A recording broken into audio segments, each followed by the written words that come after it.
Bab 605. Kakek tua kejam. Jalan saja, sudah cukup banyak yang tertangkap, sudah waktunya kita pergi berkumpul, kata seseorang yang memimpin kelompok pada anak buahnya sambil melihat warna langit. Semua laki-laki berbadan kekar itu mengunci tangan Erikin dan lainnya, berjalan memasuki hutan. Kakak pertama, ada banyak sekali obat mujarab di sini tetapi tidak kalian ambil, apa gunanya menangkap kami seperti ini? Aku tahu sebuah tempat yang menyimpan obat-obatan berusia ratusan tahun, tetapi bolehkah lepaskan aku lebih dulu? Kata Erikin tiba-tiba. Hehe, kamu kira yang tertangkap hanya kalian saja? Tiba di tempat perkumpulan nanti kalian akan tahu seberapa banyak yang tertangkap. Kata seorang laki-laki sambil tertawa dingin, obat mujarab sampah apalagi yang perlu diambil, disisakan untuk kalian saja. Diam kamu. Mendengarnya, laki-laki yang memimpin kelompok itu segera berteriak keras. Mata Erikin sedikit berkedip, kelihatannya dugaan dia sama sekali tidak meleset. Dia memang mengalami keadaan yang sama dengan Wilson Zhang sebelumnya. Tetapi yang dia dapatkan hanyalah potongan informasi yang tidak lengkap dalam pikiran Wilson Zhang. Kini dengan mengikuti mereka, dia pasti akan tiba dan melewati banyak sekali belokan. Oleh karena itu Erikin berencana berpura-pura, agar berhasil masuk ke dalam pusat wilayah rahasia itu. Tuan Qin, aku telah mencelakaimu, kata Zenet dengan ekspresi wajah pahit, jika bukan karena aku memberitahu kamu di sini ada obat mujarab yang berlimpah, kamu pun tidak akan tertangkap sepertiku. Tidak apa-apa, kata Erikin sambil menepuk pundak Zenet. Kamu tidak mengerti Tuan Qin, kita akan berakhir, benar-benar akan berakhir. Zenet berekspresi sangat pahit dan sedih.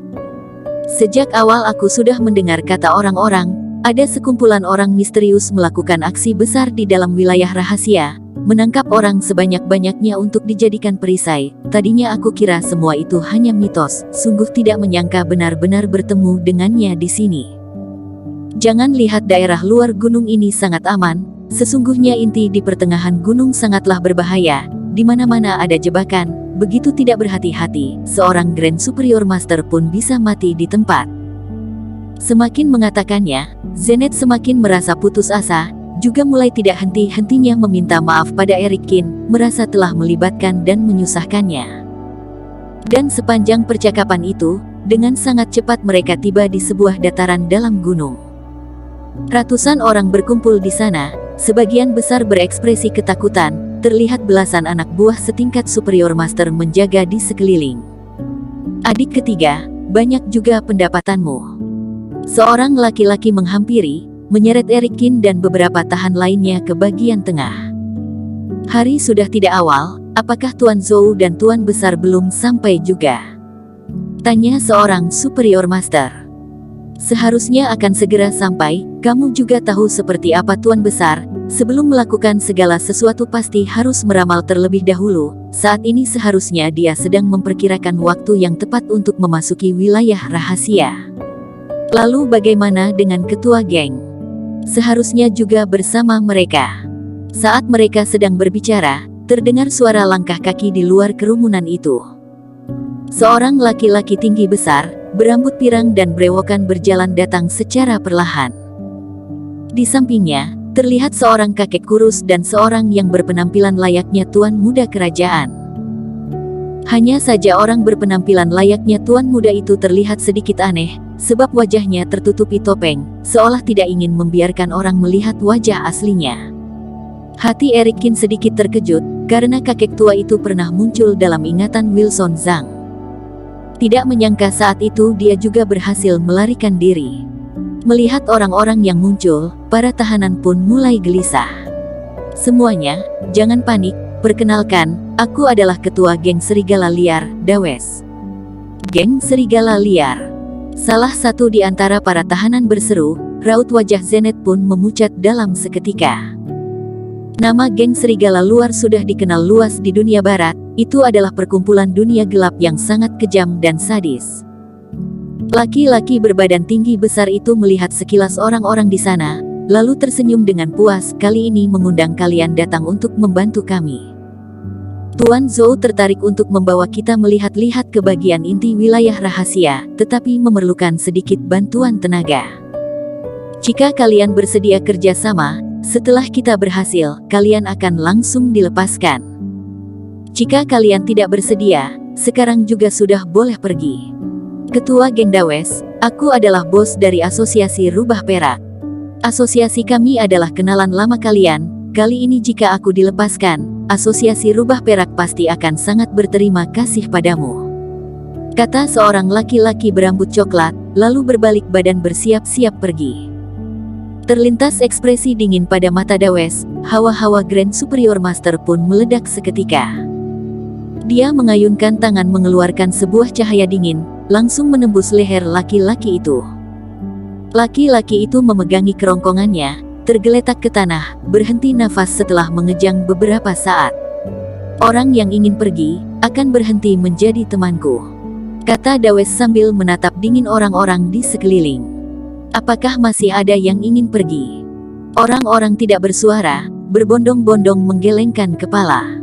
Hehe, ketua geng, sikapmu terlalu kasar. Sebenarnya kami tidaklah menakutkan, hanya menginginkan sedikit bantuan kecil dari kalian. Setelah itu kami pun tidak akan mempersulit lagi. Saat ini kakek kurus itu pun bersuara, suaranya terdengar serak, seolah kertas asah yang sedang bergesekan dengan kaca. Dia mengeluarkan kertas dan pulpen, membagikannya pada semua orang di sana.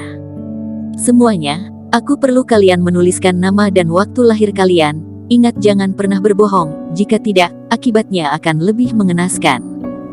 Saat berbicara, mata kakek itu bagai mata seekor ular berbisa.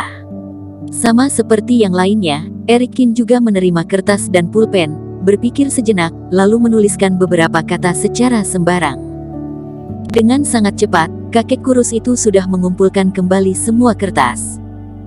Setelah itu dia meraba sebuah cermin bagua warna hitam, mulai memejamkan mata, lalu mengucapkan mantra. Kertas yang sudah diisi oleh orang-orang bergetar hebat, lalu melayang ke tengah udara, terbakar dengan sendirinya. Eric tiba-tiba merasakan, reiki-reiki menembus masuk ke dalam tubuhnya mengiringi hancurnya kertas-kertas itu. Tetapi dia hanya tersenyum datar, sebuah reiki meledak, membuat reiki-reiki dari luar itu terpental ke arah asalnya. Kamu sedang berbohong. Kakek kurus itu tiba-tiba membuka mata, memarahi seorang laki-laki berkepala botak.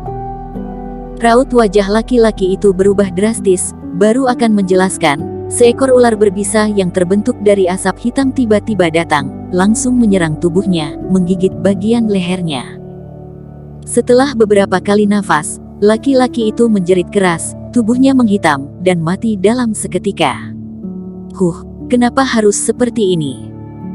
Kakek itu menggelengkan kepala, lanjut melihat tahanan lain yang saat ini telah gemetaran karena takut. Ancaman yang kakek kurus itu berikan pada mereka jauh lebih berat dari yang ketua geng serigala liar berikan.